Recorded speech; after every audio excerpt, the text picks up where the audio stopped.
pulls where it's like, but That's an yeah. awesome name for your book, by the way, man. Silverback. It's perfect. Oh, it's nuts. Yeah, yeah. It's like Yeah. it's pretty much. People have been asking about it, and like I have a whole chapter I just wrote about it, and it goes really deep. I'm not gonna spoil it for the audience, Right. but it's pretty much like the muscles in the back of the body. It's like just like the triceps, like the thick triceps, especially the long head, which Yeah. I'm really popularizing.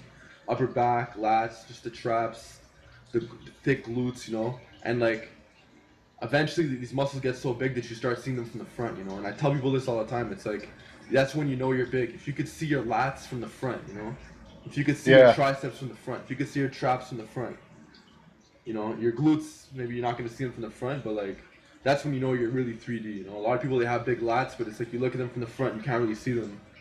you Yeah. know. And then it's also like there's also more of like philosophical reasons why I call it silverback. Like like one is like a silverback gorilla. It's like my favorite animal. It's just badass. It's the most dominant gorilla in the jungle, at least one of them. But also just the word silver, like silver, it means like second place. Yeah. And the word back is like it's like very mysterious. It's very neglected. Yeah. And I feel like that kind of like suits my personality. The silver is like I never felt like I was always the underrated guy. It's like you see Alex and you see Phil. What I'm saying? Like it just in like so many cases in my life, I was just considered like the underground guy, the underrated guy, just like underappreciated, like underrated, Yeah. underpaid. I was just like always like under something. And Yeah. it's just like it has like some really cool concepts to it. Yeah. But anyways, That's yeah, that's an amazing animal, man. The power, the raw power of any ape, but especially a gorilla. I mean, that's a really cool symbol for what we're doing, especially with back training.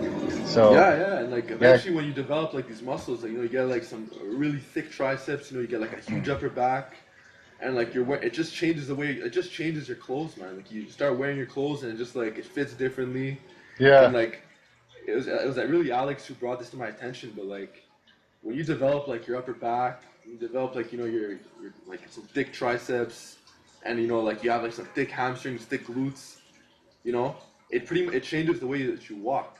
Like Yeah. it really gives you a different kind of walk. So it's like that's one of the main like definitive features of like a meathead. Meatheads, it's like they have the meathead walk. So Hmm. it's like with the torso. Let's say if someone has like a big chest, and you're not gonna say that the guy has a big torso, but let's say if like you take a guy and throw on like a huge upper back, and it looks like he has like a turtle shell, like automatically his torso's big. So Yep. when he's walking, it's like it's gonna give him a different walk. But then there's other people who have like a big torso, but like their arms are just like spaghetti, like they're just like lanky. But if you give them like some thick triceps, like especially the long head, and then Yeah. for the legs you give them some thick glutes and hamstrings. Next thing you know, like you have a completely different swagger to your walk. Yeah. And it's Yeah. like you could get that drug free too. Yep. And you're really, um, you know, you're really directing people in a really good way because if somebody would have, helped guide me, say, 20 years ago that, hey, make sure you train the long head of your triceps. Don't just do presses. Um, I wouldn't be playing catch up with the long head of my triceps now, because I went for many years just kind of doing presses and stuff and not understanding that, if you don't target that long head on your tricep with some stretch type stuff, you're not really getting it. So I ended up with kind of wide triceps, but from the side, I didn't have that Yeah, sweep because yeah. I didn't have the long head. So for, the last 3, 4, 5 years, I've been really working hard on that. But, you know, it's, it's one of those things where if a person knows that earlier on, they can avoid, decades of wasted mistakes, and Yeah. just start out doing it the right way. Hmm. But the interesting thing about the triceps and the reason why I put them in that book is because I personally consider the triceps and especially just the whole tricep as a whole, but especially the long head, I consider that a part of your back. So Sure. Yeah, people say absolutely. I have a big back. I say I'm happy about it, like it's getting there, but it's still really not where I want it to be because my triceps are not that big. And when your triceps are really relaxed by your side, and when they're really developed, it makes it look like you have like an extra pair of lats. You know what I'm Yeah. saying? So Yeah. it's the only part of the arm that does that. There's no other part of the arm that's gonna make you look like thicker and wider and give you more of a V taper than like the triceps, you know, especially the long head. So it's That's like, cause I've met like there's a lot of like gym bros, right, who like they don't have big backs, but they have huge triceps, and I noticed that they still manage to get like the big man card. They're still considered like a big man, you know, just because of yeah, their triceps and like their backs still look pretty decent for some reason, and it's because like the back, the triceps, like especially the long head, it's giving them the illusion that like they have a wider upper back and like wider lats, and from the side view it makes like their upper back look thicker. So yeah. it's like it's important, man. It's really important. Absolutely, So it's funny you mention that because I've seen a lot of people that, um, like you say, either they have the dominant arms, like they got the big triceps, but the back's not much, but like you say, they still look pretty decent. But then I've seen the opposite where they got the really good back genetics going on, and then just like the spaghetti arms, and like you say, it kind of ruins the picture a little bit, you know? oh, it's a terrible Because look. It's a terrible yeah, look. If you wear a white beater, you're screwed. yeah, You wear a white beater, you're screwed, you know. And like, and also like, if you're already torso dominant to begin with, you're pretty much torso dominant for life. Like I know I'm never gonna be arm dominant. It's impossible. You know, I'm still trying to develop my triceps and stuff so they look good, but they're never gonna. My lats and upper back, like at the rate that they're growing, they're forever gonna outshine my arms. You know, yeah. and like a And lot of people, like I'd rather it be like that than the other way around there. But like, yeah, me too. I'm that way too. I'm more torso dominated. It's taken twice as much work just to get my arms to where they kind of go with my torso, you know. But like you say, I'd prefer it that way, you know, rather than the other way around any yeah, day, you know. but it's not your fault. It's just because like the back just progresses way faster. You know, you can Hmm. pack on so many inches on your lats and upper back in a year, but like how many inches are you really gonna pack onto your arms in a year? Like Yeah, especially at like where we're at, you know, like drug free. It's not maybe like half an inch, you know. yeah, yeah. So yeah, like whatever. Moving on to to more back training, like because that's what this whole episode is about, you know. In the next episode, we'll talk more about other stuff, but I really want to make this more of like an upper back edition. Like, let's talk about shrugs. Do you Okay. still do shrugs? What Um, variations you like?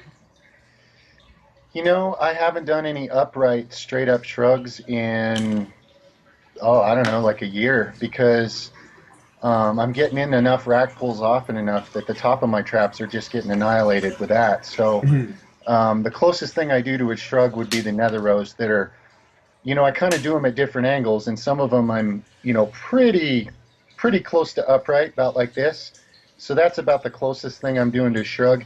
It's more hitting the middle traps probably. It's like a middle trap Yeah, shrug, yeah, you know. So yeah, as long as you're healthy enough and strong enough and everything's okay and you got the equipment to do heavy rack pull variations, I would not say that shrugs are mandatory or necessary. It's good to have them, you know, as an alternate tool for hitting traps. But lately, my traps, you know, the upper traps are coming along just fine from rack pulls, so I haven't been doing any shrugs. yeah. I personally found like through my experimentation that like I like doing rack pulls for like lower reps, you know, whether it's below the knee or at the knee level, and I find that the shrugs tend to work well for volume work, you know. And also a big problem with a lot of people is that the shrug tends to hit their balls, you know, the clean grip. But when you do a snatch grip shrug, which hits the back even harder, like through like EMG studies and stuff like that, like the traps do get stretched, like especially if you're doing like a power shrug, you have to catch it on the way down with a snatch grip, but also it goes right above your ball sack, you know. Yeah. So like, but like let's say you do like 4 sets of 25, 5 sets of 20. I feel like shrugs work very well with volume work, you know. Yeah, you know, I actually never in my life had I done a snatch grip shrug, and now that you mentioned it, I'm gonna have to do some. It's a good look, man. It's a good look, Yeah, yeah, I like that. yeah. And like I really like high pulls too, you know. I don't know if you ever tried it. Um, I think I have, but to make sure I know what we're talking about. Remind me. A high It's like pull. it's like a triple extension. It's kind of like a clean, kind of like a hang clean. So if you're using a snatch grip and you're pretty much bringing it to like your clavicle, Yes, yes, and then yeah, the low pull is pretty much like a snatch grip, but you're bringing it to like your like lower chest type thing, you know. Right. Those are like they stress and stretch the traps out in a different way because say you pull it to like you pull like 300-400 pounds to like your throat. You have to catch 300-400 pounds like on the way down. So let's say you're doing like a power shrug with like 800 pounds. Yeah, you're catching it, but it's like a very short range of motion, which is still good. But it's like I feel like for the biggest traps possible, you want to be catching weights from all different heights. Yeah. Yeah, absolutely. I couldn't agree more. Any time you can hit anything from more angles with more different schemes of weight, because obviously all of that's a negative, but the difference between, say you got a lighter weight and a shorter range of motion and you do 20 negatives versus something that's so heavy that you can only do like one, that's still targeting that same muscle entirely differently. And you're going to get, in other words, if you did it one way all the time, results would sort of slow down. But just from switching up the scheme a little bit like that, you know, Hmm. it's like you can keep getting gains year round just from making adjustments like that. And that's one of the things I notice with people. Pretty much all the lifts people do are good for something, but a lot of times they just stick to one variation, and then they stick to Hmm. it for like years, and they're like, I've been stalled out on this for like 6 months or something. And it's like, well, first of all, you can't just keep doing the same exact thing, when you're stuck. Try some things, try some variations, and, Yeah. you know, No, you're absolutely right, especially with something like the back. But let's move more towards like vertical pulls, right? Like weighted pull-ups and stuff. Do you think they're necessary for upper back? Like, let's say if somebody wants to reach their upper back genetic potential, do you think someone really would actually really need some wide grip pull-ups in there or not? I don't, I don't think you have to have them. When you're pulling vertical, to me, like, it targets the upper back a little, but not really all that heavy and not that hard. To me, it's more about the lats, and like you pointed out earlier, you actually don't even need it for lats because you can train those by various lifts that you do off the ground. Um, so no, I don't think for a person to get to their max upper back that they even would have to do any vertical pulling. The only reason I would suggest people still do it is just for functional, real world ability, just to pull yourself that way. Even if you did like one set per week, just to have functional strength in that Yeah, plane yeah, of yeah. motion. That's what I But think too. I think you'd still throw them in. But like you don't have to go overboard. But like let's say if you're doing your weighted dips, you might as well just superset them with some weighted pull-ups. yeah, That's the way I kind of see them. But there yeah. still are a lot of benefits. Like having big lats is pretty cool too. Like, would you consider like the weighted pull-up like one of your top three favorite lat exercises? Or Um, for me, it still is, because for me it happens to target them pretty well. But I realize that not everybody's gonna feel that the same. Like, a lot of people don't get as much lat activation on the pull-ups as I do. So for me, it would probably be in my top three. As far as lats go, I like, strangely enough, I really like Jefferson deadlifts or Jefferson rack yeah, pulls. yeah, those are Uh, good for lats. Yeah. yeah, it's really interesting. I didn't expect that, but I'm getting some lat thickness off of that. Um, and I like Yates rows for lats a lot, either seated or standing. They both have their pluses and minuses, but the way you're the way you're rowing the bar, you're in a more upright position, and you're rowing the bar up almost like a drag curl, like it's almost coming up and touching the front of your legs. You know, Hmm. that when you have the bar back in tight to you like that, it really targets the lower part of your lats more, so they pop off and get more of that 3D look. And Hmm. I think that's part of how Dorian was able to do that, make his lats pop off so much. So yeah, and certain variations in nether rows actually hit the lats pretty good too, but I don't consider them a primary lat exercise as much as a, rhomboid and middle and lower trap area. That's where they really shine. Hmm. Interesting. My bad if I'm not looking at the screen. I'm kind of like I was just reading a question. I'm listening to everything, but Yeah, it's all let's good, my man. yeah. Let's talk about like 'cause we're on the upper back, so in this episode, so let's talk about rear delts. It's pretty much part of the upper back too. Yep. Like I was watching one of your videos on shoulder training.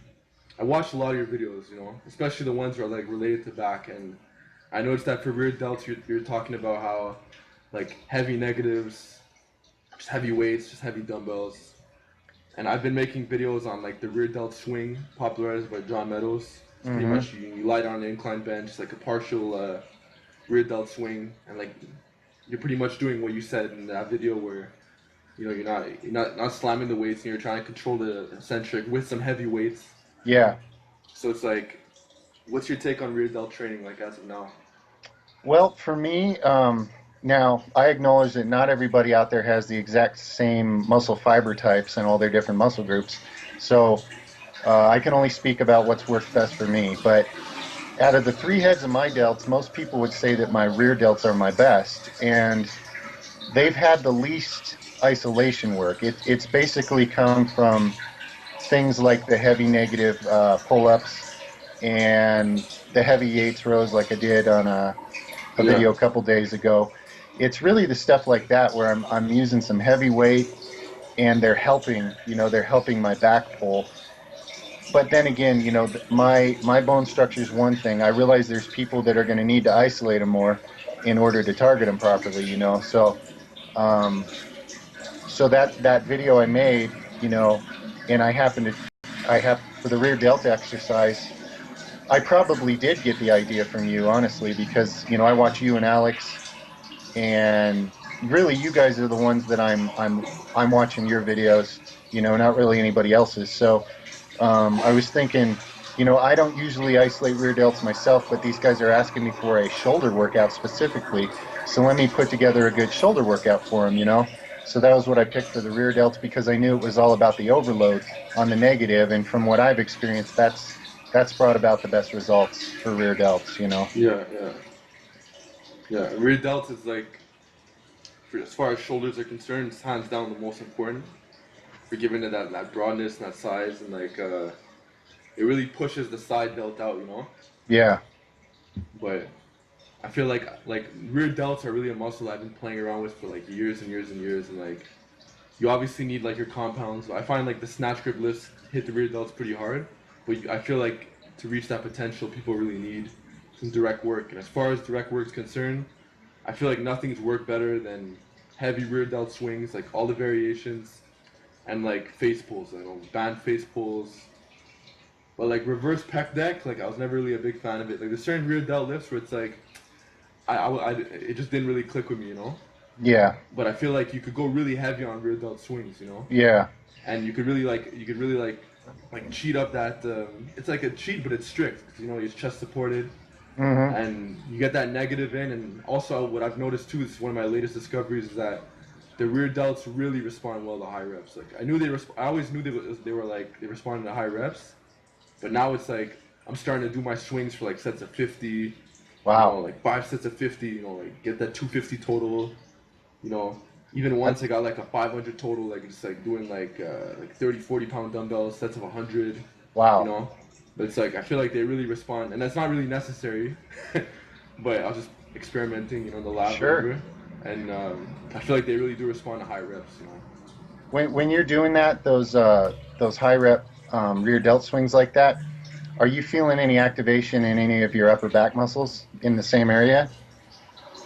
Um, well, I try to really like focus my mind muscle connection on the rear delts. Mm-hmm. And it's funny that you mentioned Dorian Yates because I was actually watching one of his rear delt videos the other day, like yesterday actually, and he was coaching a client.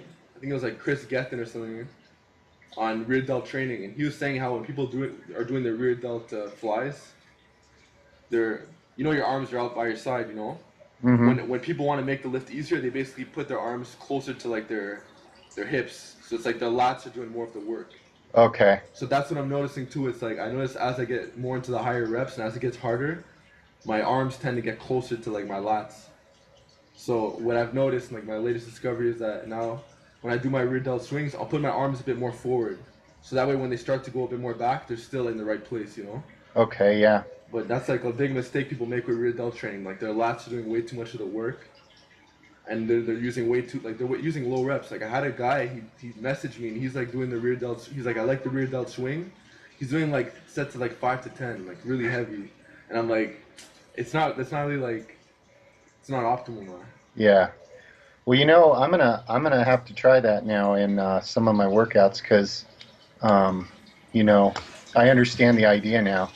I did not, I didn't really realize about the reps, but I'm gonna include it in a workout soon, and I'm gonna do like 20 sets and, try to find a weight I can get some pretty good reps on and see how sore, see what I can really do when I isolate them like that because, I probably have I have good genetics there and everything, but like you're saying, good genetics or not, to take it to its greatest potential, they probably do deserve some isolation work. So yeah, Yeah, I'm gonna have to go for it. yeah. Like I've talked to a lot of bodybuilders in the past, and I've also noticed that like hypertrophy training and like strength training, they go hand in hand. You need both, but like they're two completely different animals. Like the Yeah, type of pain that you feel from these two, completely different. Let's say you're yeah, doing like a 1 to 3 rep max like deadlift, like it's very very painful. It's like it's hard to do that, but it's very short. yeah, Whereas let's say if you're talking about like do or die, like drug free, like hardcore bodybuilding training, it's like the sets are like it's lighter weight, but the sets are lasting way longer. So let's say if you were yeah, to take like let's say if you were to have someone like John Meadows training you and you're doing like rear delt swings for like sets of 60 or something, which is like what he recommends, like you're like shitting your pants at the 40th rep. And yeah, that's when like the set really starts because you have to crank out those extra reps. And I feel like the rear delts, especially, like it's really more of like a pain tolerance muscle. It's like how much pain could you really tolerate? yeah, It's really yeah, like when you're done those swings, you should feel like you just did like a set of like 20 rep squats. Like you shouldn't feel okay after you're done those swings. yeah, And you could really push the envelope and push the reps on them. So it's like yeah, it's a hard muscle to bring up, but like you have to really want it. And yeah. like that's why I like to have a training partner with me when I'm doing the rear delt swings, because I could be at like 60 reps, and I could really have someone like screaming at me and just like really like next to me, and I could most likely get to 100 reps, with straps. Nice. So it's like I'm gonna have to, you gotta push it with that muscle, man. I'm gonna have to try that now. I'm gonna have to go torture myself. Yeah, I like this idea. That's good.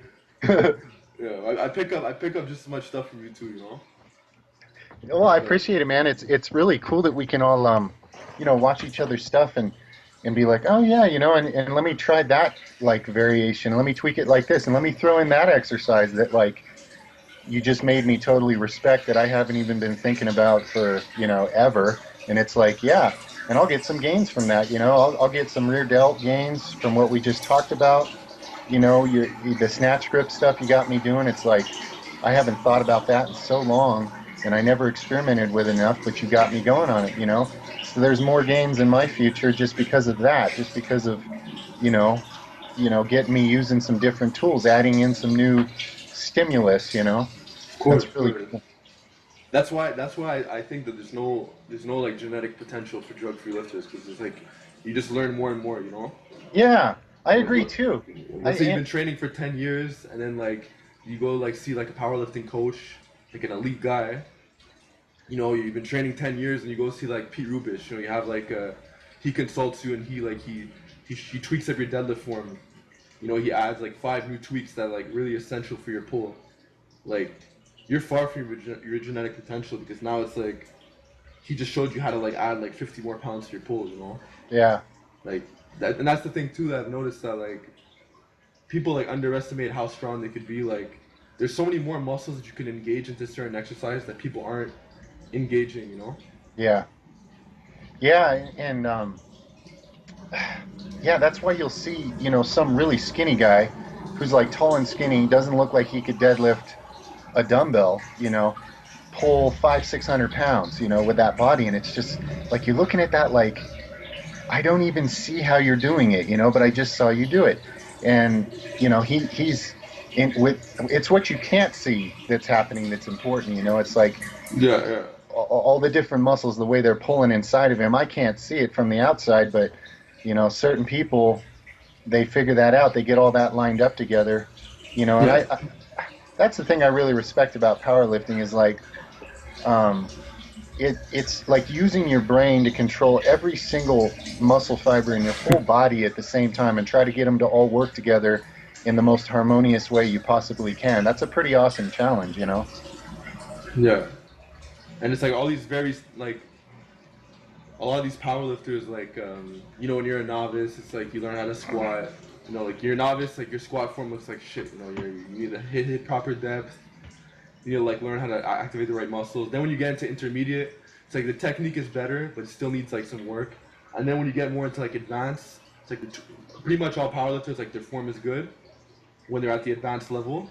But then when you're at the advanced level, it's like the technique mistakes and are like very subtle. Yeah, And the tweaks that you need to like to make to their technique is like very small. And like only the advanced guys can really like spot it. yeah, But it's like it gets so deep at one point where it's like, but it's crazy because you could have like a guy who never lifted weights in his life, and you could take a guy like let's say you take a guy like Pete Rubish and you put him into that guy's body. All of a sudden, the guy will be extremely strong because he'll know how to use the right muscles. yeah, yeah, It's weird, like that's why like on this channel I'm really trying to like make more tutorial videos and technique videos because a lot of people are actually a lot stronger than they think they are. Like if people like let's say if a novice really knew how to like really engage his lats like on the deadlift, or really knew how to like breathe properly, or really like learn how to like pull back instead of just like pulling up. yeah. Like little stuff like that, it would add so many pounds to his lift. But, Yeah, and yeah, people, that's in high demand too. There's even on my channel, I don't even, I'm not really even a power lifter or anything, but I get so many questions along those lines, like, what is my weak link here? What is limiting me on this deadlift? And I'm like, I'm not really the expert on that. I could give you a few ideas of things I might try, but I'm not going to sit here and claim to be the technique expert when it comes to powerlifting.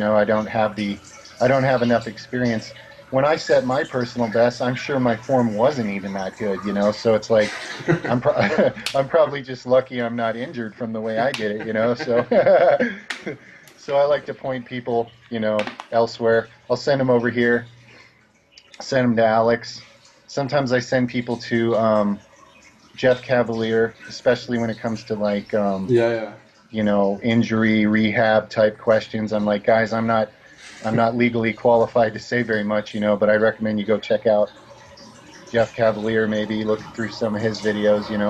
In other words, I don't BS people and pretend to know things I don't. Like, I'm pretty good at certain aspects of this game, and if I'm not, I just tell people it's like, here's how much I know, not all that much, and so you can take it and work with it. It's not really my strong point. yeah. Well, nobody really knows it all either. Yeah. The people who claim they really don't know anything. Yeah. Like I think it wasn't Louis Simmons, but it was some coach who hung out with Louis Simmons, and he had a quote where it's like the coach who says he knows it all, like that's the day where he officially loses all his professionalism or something like that. And like it's true. Yeah. Like you can never think that you know it all because No. it's constantly like new studies coming out every day, new philosophies. Like a study could come out tomorrow saying that the delts have like 9 heads, like Yeah. and all of a sudden it's like, oh, there's 9 heads to the delts. It's Yeah. like, So it's make like, sure it's always changing. you got to hit them from 9 different angles now. Yeah, exactly. Wow. But we could wrap this. We could wrap this back talk. I have like one more question, and we could wrap it up, and then we could like get to the next one. Okay. But I had one more question on the list. It was lower back training. So, what's your take on lower back training? Do you do any direct work for it? How essential do you think it is to hit it directly? If you do hit it directly, what do you do for it? Okay. So my overall, where I'm at right now with lower back, personally, I've been doing like Romanian deadlift. I just kind of got into that lately. And now I'm doing snatch grip Romanian deadlift thanks to you. And I'm not even going heavy right now. I'm doing more reps and volume. I'm kind of in a bodybuilding phase. What I would say about lower back is, for me, it's always been the limiting factor when it comes to like a conventional deadlift. It's not core with me. It's not legs. It's not middle back. It's always the lower back. And the way my body's shaped, I've pulled things there more than anywhere else. Pulled and tweaked things in the lower back. Nothing serious, but just a lot of annoying stuff. Um, so my hip flexibility is a little bit lacking, and I know it's on me to fix that, and I need to work on it a little more, so I can get into position a little bit easier. But lower back training, it's super essential if you're a strength athlete. Like if you're trying to get your overall power up in your body, you're going to have a strong lower back for sure. Um, if you're more of a bodybuilder and it's all about just the shape and how you look and stuff, then you can get away with not much lower back training. Like, I've seen high level bodybuilders who, they never deadlift. They do like some rack pulls from maybe a little bit below the knee. They Yeah. don't max out or anything. So, for power athletes, your lower back is, critical, essential. But for, bodybuilders, you just need to do enough work that you'll have that nice little Christmas tree there when you're lean, but you don't actually have to be super strong. Um, and I know some bodybuilders don't like doing a lot of deep squats or a lot of deep heavy deadlifts or anything, because they want to keep their core as small as they can, relative to their shoulders and thighs and stuff like that. But Hmm. if you're a more functional athlete, then I'd say you want a strong core and you want a strong lower back for sure. Yeah. I agree with that. Yeah. I feel like kind of got this from Pete Rubish, but I feel like I don't know if you've ever tried it with the 45-degree back extension with the bar, kind of like a Uh, deadlift. I haven't. I've seen it a few times and I haven't figured out a way to rig it up yet, but I'm planning to. I'm going to try that one of these Give days. it a shot, man. Especially with the snatch grip, Yeah. But like on the horizontal bench too, because Okay. I've noticed with that lift, it's like you take like a heavy good morning, right? Hmm. And heavy good mornings are amazing, but like a lot of people like their lower backs don't really agree with them. Like they're really like they'll tax the lower back too much, where it's like it gets in the way of their other lifts. But I feel Yeah. like Pete Rubish's approach, and Pete Rubish still does good mornings, but he does a lot of he really popularized the 45-degree barbell back extension. I feel like that with that approach, it's like you're getting your direct lower back work in, Yeah. but it's like a dead stop rep. So like you're really getting a lot of volume with your lower back, but it's not really affecting your recovery too much. Yeah, that's pretty brilliant. Try Yeah. it, try it out. Like try it, like right. But Okay. I like your approach towards low back training too. Like I agree 100%. Yeah, it's like right now I'm on my channel. I'm doing a bodybuilding phase where 5 days a week I'm recording like bodybuilding stuff. There will be some strength stuff thrown in here and there because I can't help it. I gotta lift some heavy stuff too. It keeps me sane. But um, so like the lower back work I'm doing right now, it's pretty lightweight with more volume and stuff. Mm-hmm. But that's going to change over time. I like to go back and forth into different phases of training, and down the line when we get done with this, what we're doing now is like more fast pace and more volume and stuff like that. But when we switch it up again, it'll be back to like low reps and high weight and um, you know power stuff, which is really, I actually enjoy that kind of workout more. Like you say, there's different types of pain. The type of pain you feel when you get under something really heavy and strain as hard as you can, uh, versus like bodybuilding, that ongoing burn that you just have to tolerate and keep burning through all those reps. Um, I enjoy the heavy lifting stuff more. Bodybuilding's a little, it's a what I'm calling bodybuilding. It's a little more uncomfortable and going through all that burn, and the pace we're doing it, we're winded the whole time and stuff. So it's uncomfortable. It's hard work, but it's still worth it, and I still value it for what it's worth. We're building a little bit of muscle mass. and then we're going to retrain that muscle mass into being, as strong as it can, ounce for ounce. That's the big plan for now. Interesting. So one more question, then we'll wrap up the back video, alright? Okay. So like, is back training like is that like your goal right now with your programming?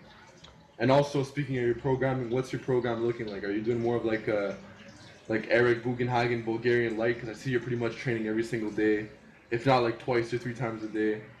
Like, what does your program look like if you have one? Right now, well, okay. As far as back is what I train with the most total volume per week. Out of all my body parts, and like I think you've noticed, I feel like the back can handle more frequency, more volume, and recover more than most things.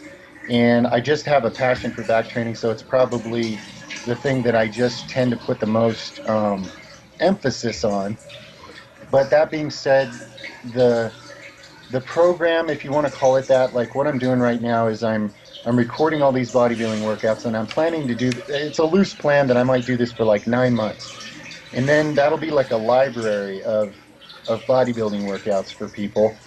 Now there's no exact bro splits or anything to it. It's basically it's different each week. Like which Just muscles high end up. exercise selection. Yeah, yeah. It's high exercise selection. There's a lot of crossover where the workout we do today is going to hit some of the same muscles that the one we did yesterday, but it's going to focus more on other muscles.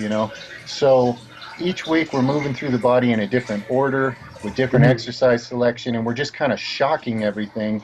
We're doing a lot of supersets. We're doing quite a bit of volume. We're moving pretty fast. And like myself, even though I train pretty much every day, and I do some form of exercise every day, but I'm sore almost everywhere just from what we've been doing. So I know if I'm sore, and then whoever's following me along with this is definitely sore right now, and it's going to be. It's just kind of a little bit weird and unique and underground to just film your whole workout the way I'm doing, but when it's all said and done, they're all ordered like 1, 2, 3, 4, 5, 6 through 200, whatever I end up doing, and that way a person can kind of pick it up. They can start doing the workouts, and if they miss one, fine. Just do the next one when you get back. Yeah. And it's just like that. That's basically what I'm building over there on my channel right now.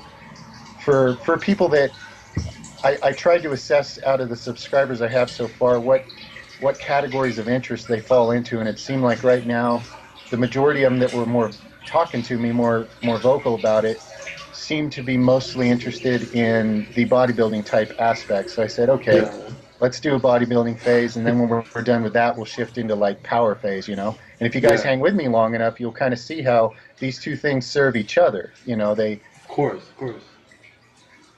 Definitely. If So you're drug free, they go hand in hand for sure. Yeah. But like last thing, and we'll wrap up this video. You were just talking about soreness, right? Yeah. Like, and a lot of like experts online, they'll say, everybody has their own. Like, you talk to 10 different coaches, every coach is gonna tell you something different about soreness. Some people say like, if you're not feeling sore the next day, it wasn't necessarily the best. Some people say like, everybody has their different take on it. Right. And me personally, let's say if I hit like a snatch grip rack pull below the knee PR, and I'm not sore the next day, I don't care, Right. But at the same time, like, I think there's pros and cons, because I've noticed that my best body parts, like upper back being one of them, are the body parts that get sore, and my worst body parts, like my biceps, my triceps, like the long head, like muscles of that nature, they don't get as sore. Yeah. So it's like, what's your take on the whole soreness thing? Like, do you feel like when you do, I'm sure when you do your rack pulls, you do your trap work, I'm sure you're sore the next day. What's your experience? What's your experience with the whole soreness thing? That's a really good question. In the early days, long ago, I thought it was necessary. I thought like if I'm not sore, I didn't do a good enough job. But over all the years and watching my progress and trying different ways of training and stuff, I've definitely realized that you don't have to be sore to grow. It's just that if you are sore, that's clearly a sign that for sure you did enough to grow. You know what I mean? Like, in other words, you're not always necessarily going to be sore, especially as you get into better shape, and your body gets more used to this kind of stuff. You'll have a certain workout once in a while. It's like, am I even sore there? I can't even tell. But you're still getting gains because you're still lifting more, or you're lifting more volume, or you're doing it faster or something. And, sometimes even like if I'm supplementing better and I'm sleeping better and stuff like that, my diet's better, I'll be less sore just because of that, just because I'm healthier. So it's Yeah. like, soreness isn't everything, but it's just a nice, satisfying feeling that you know for sure you're growing in that area because you tore it up pretty good. And I definitely do get sore from any kind of rack pulls every time. Yeah. I Yeah. always feel that. So, yeah. But yeah, like you say, certain muscles I don't get as sore. And maybe because my mind muscle connection is not as strong, in that Yeah. muscle, and I'm not able to really dig into it as hard. So, if it takes me twice as many workouts with that muscle to catch it up to the other ones that I that I have a better mind muscle connection with, then so be it. I mean, and that is the way it plays out sometimes. My Yeah. my my upper body at least tends to go together pretty well these days, but if people saw the amount of extra arm workouts I've had to put in to have arms that go with the rest of my upper body, it's crazy. It's a total mismatch. But I think people need to know that everybody has their lagging muscles and the ones that don't respond the same way, and you got It's it. true. It's true. Yeah. Yeah, you're going to have to become a problem solver somewhere along the way on this journey. And that's the good news. It makes us smarter, and those skills apply to anything in life. The ability to problem solve and find a solution for whatever's holding you back. Hmm. Yeah. The soreness thing, it's like it's very controversial. But at the end of the day, like I agree with you 100%. Like it just puts the cherry on top. Just like it just ensures you like, hey, I felt it in this muscle. Yeah, But it's just like something like my biceps, like it's been like over a year, and you get sore in them, and like they barely even budge like quarter inch. yeah, So it's like clearly the mind like it's like what you said too, like they're just people who have very stubborn muscles. yeah. And What? everybody has them. Like everybody has some sort of muscle in their body that's like it's just extremely stubborn. My rear delts are stubborn too, and that's when I came up with the whole studying with John Meadows, and just like he had stubborn rear delts too. Yeah, And he had bad genetics for them. So he started like doing like extremely high reps, and they completely blew up. It's like it's just trial and error, I guess. yeah. One thing that's helped me, Phil, with my arms is just doing daily arm feeders. Every day, I just take a lightweight and just pick an exercise you can get a decent pump. And I just do enough, whether it's 3 light sets or what, just to pump some blood into the bis and tris, and then I stretch them when they're pumped. And it's not like I don't tear them up. It's not heavy. It's not intense. It's just enough to get a pump, like the minimum amount I can do to pump blood into them and then go stretch them. And for some reason, I don't know if the limiting factor with my arms has always been blood flow or what it is, but for some reason they've grown better, Hmm. significantly better since I started doing that.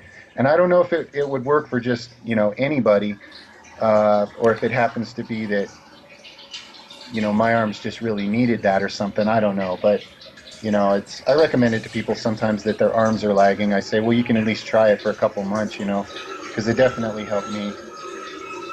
Even in the last 6 months, let's say, before I started this bodybuilding program for people, I wasn't doing a direct arm day. I'd have my heavy presses and I'd have my heavy pulls from doing certain back workouts, heavy weighted chins and pull ups and stuff like that. So my arms got heavy work, but I didn't even have an arm day. I just have, every day I'd pump up my arms and stretch them. And Hmm. I literally got better gains that way than from having like a weekly arm day where I would hit them as hard as I could. Hmm. So I don't know, something to think about. So like So all your philosophies that you have with like back training, do you incorporate some of these philosophies with like tricep training? Like for example, like take like the rack pull at the knee or above the kneecap. Would you ever do like board presses and stuff like that, like for your triceps? Yeah, yeah, definitely. I've tried all kinds of weird. Being that I have a power rack and most of my training's sort of designed around that, it's Hmm. I've done board presses and I've done a lot of different every range of motion and every angle from extreme decline to straight up and behind the neck, and I've Hmm. kind of experimented with all of it. But you have some good triceps, man. Like what are your like top three favorite lifts? Like what do you contribute the most of your tricep size to? The width, like I had a nice outer head from early on, and that came from just pressing. Back in the day when I was really into bench, and after bench it'd be like narrow bench, and then I might do some narrow grip push-ups, or, just all kinds of pressing stuff got me pretty good medial and outer head. Yeah. So, I like early on, I had a nice wide kind of a look coming along on the back with the triceps, but for the longest time, I just didn't have any long head, and I did not Yeah. realize until maybe 5 years ago that you know if you don't have the arms back in like a stretched position, most people can't really target that long head with any of these pressing motions. So nowadays, I really like. Now I'm not even sure the correct term, but like when you have a rope and you're overhead extending and then you're twisting out Okay. at the Okay. end of each rep as far as you can. Like that's my favorite long head exercise, as well as the one where, say, you just lay a barbell on a power rack at about maybe chest height, and then you put your hands on it and you shove your body under the bar and you just stretch overload your Yeah. Yeah. triceps like Like a that. like a body weight. What's it called? Not a body weight skull crusher, but headbang. No, not a headbanger. What's it called? Yeah, it's a body weight tricep extension. Yeah. Yeah, yeah. Those two are pretty much my bread and butter for the long head, and then Hmm. the medial and outer have just they've been pretty good for a long time now, and I don't even when I think triceps training nowadays, I just think long head. I just go for that rope overhead extension, do a bunch of sets, because it's still, especially with that twist at the end where you twist your hands out, Yeah. Yeah. you're still hitting your outer head. It's just that I need to make sure that I'm including my long head, because it was just not there. And triceps look really funny when you have like really good outer and medial head and like no long head. It's the weirdest thing. I was looking at it Yeah. like why are my triceps deformed? They look so weird. They don't look right, and that's all it was. I was just totally lacking a long head. So it's coming along pretty decent now, So it's kind of completing making my upper body look, complete, because it looked pretty weird without that long head. Yeah. It's like the missing piece of the puzzle.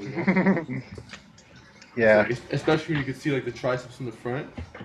yeah, It's like if you were to only give me three muscles like to have like extremely like ridiculous proportions, like I would for sure pick traps. Get some big traps, delts and triceps. For yeah. sure. It wouldn't even be like upper back. Like, it'd be like because those three muscles right there like gives you that 3D like freaky Yeah. look. But I, like, what about like dips and like close grip bench? You don't contribute any of that to your. yeah, oh yeah, oh yeah. I've done a lot of both. I prefer personally dips, different varieties. I do the chest dips for chest and heavy weight, but like bench dips, I've done a lot of bench dips, and I have a feeling the overall width and the medial head and stuff, I could really feel my triceps doing bench dips. There's again, it's not the long head, but I think Yeah, the overall, outer head, medial head, and kind of thickness effect, I've I've I've made good progress with bench dips. Yeah. and they don't hurt your like shoulders or anything. No, my shoulders are not, they're not particularly flexible, but it doesn't hurt them. It doesn't injure them or anything. I don't feel any, like there's no only the muscle feels tight. I don't feel anything in the joint, doing anything Okay. weird. So, and it's so weird. Like I can get away with behind the neck presses and behind the neck pull ups and stuff, but then I was doing upright rows for a while, and I was liking the effects on my shoulders, but I started getting like in the middle of the night, I have this burning feeling in my fingers that would wake me up. And at first, I didn't make the connection, but I realized, okay, I must be doing something with my workouts that's like hurting a nerve. So I went and did a little research, and I found out that some people on upright rows it like impinges some nerve or something. So it's so weird how one person can totally get away with one exercise year after year, no problem, get good gains, they swear by it, and another person it's like they can't even do that exercise without getting you know messed up from it. And Yeah. sometimes you got to be careful what you recommend to people because their body is going to Mhm. be different. We're all built differently, Like even like there's some lifters who like like let's say they squat and like they round just a little bit and like extremely sore in the low back, maybe even like hurt like a disc or something. Then you have like their workout partner who's like pretty much good morning, like doing good morning grinders on their squats, like on the last few reps, and like they wake up the next day perfectly fine. It's Yeah, like some people could just get away with certain things while other people can't. yeah, But it's interesting. Like I'm just trying to like talk to different people who have like big arms, and like collect certain amounts of data, and just put it all into one. And, like what you're telling me, you're basically saying that the lateral and the medial head really like hypertrophied from like the presses. yeah, The long head got bigger from like the rope work overhead.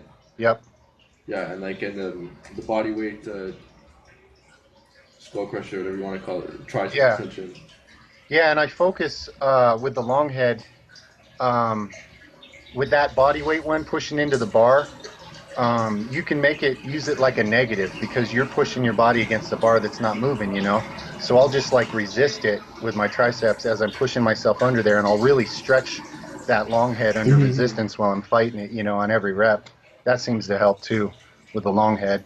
And another thing, I never liked pullovers for either chest or lats. They just never felt like they did enough.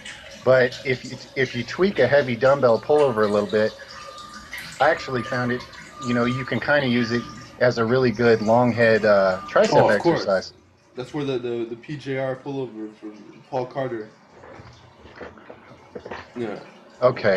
Paul Carter was basically doing he was basically doing pullovers wrong, like years, and his long head just kept getting bigger. And in like forums and stuff, he was recommending it to certain people, and like they were getting like the same results. Like their long heads were just getting like bigger. Oh, So that's he cool. just he decided to just add like a little tweak to it and like yeah. Yeah. But some people they don't feel like their triceps. They don't feel their triceps when they do pullovers either. It depends. Yeah. It's like it's It's a those. tricky muscle. Yeah. Yeah, and even though we all have two arms and two legs and the same kind of skeleton, like just those little differences at the angles of people's bones, and it's like you have them both do the same exercise, and one guy's going, "Oh, this is a Yeah. chest exercise," and the other guy's going, "No, it's not. It's like a trap exercise," and you're sitting there going, Exactly. Exactly. "Yeah, it's crazy." Yeah, and I've noticed too for me like it always comes back to the torso. Like whenever I bench, like I've been doing close grip benching for like months now. Like not months, but like several weeks. Maybe like 12 weeks, 3 months, whatever. And like my triceps never got anything out of it. It's always my delts. Like my chest would get some, but my delts always like take everything. My Yeah, delts are always sore. My delts are growing like way more than the chest and the triceps. Then you take something like the PJR pullover or just pullovers in general, and like my lats are always sore. It's never my triceps. And like you make certain tweaks to certain exercises. Like I just posted a video on how to make dips more of a tricep lift. And I tell people, look, like you take the V bar, you go really like narrow, tuck in the elbows, upright torso and stuff like that. Add bands over your neck, like everything you could do in existence to make it more of a tricep lift. And I'm feeling it more in my triceps, yeah, but my delts are still growing a bit more than the triceps. You know what I'm saying? So it's like yeah, it's just the way certain people are built, and like yep, certain people's mind muscle connection. Certain people like just the way certain muscles fire, like which muscles are tonic or not. Some people's like traps, like what Elliot Hall says. You know, people their traps just like they want to fire for everything, while the glutes are like less tonic. They don't want to do any work. Yeah, So it's like it's interesting. yeah, Yeah, but yeah. like I think. Go ahead, man. yeah, yeah, yeah. Go ahead. Yeah, whatever. Go ahead. Oh, I forgot. I forgot. Go Yeah, ahead. we were just talking about like chest. You're talking about chest training too. So Okay. while we're on that topic, I saw you have like the Nether chest shrug, Yeah, which I've yeah. never tried before, but I wanted to just know like some words on it. Okay. Well, basically, perfect time to ask that question because we were just talking about, like you were talking about being shoulder dominant on your presses and your chest not getting as much work. Well, with me, when I do inclines, I have that problem to the extreme. Like, I was telling people on one of my videos, at one point I was almost up to a 500-pound incline press because, I felt like eventually I'm going to have an upper chest from this, right? Like, you know, if I take it to that much of an extreme, but it still wasn't working. Like I had great front delts and I was, getting strong at incline pressing, but still really, really flat in the upper chest. So the upper chest shrug was another one of those things where I invented it because I had to. It was like after all these years and after doing every known upper chest exercise and doing lots of them, going heavy, doing volume phases, it's like it's just not working for me. So, um, You're cutting off a little bit. can you hear me?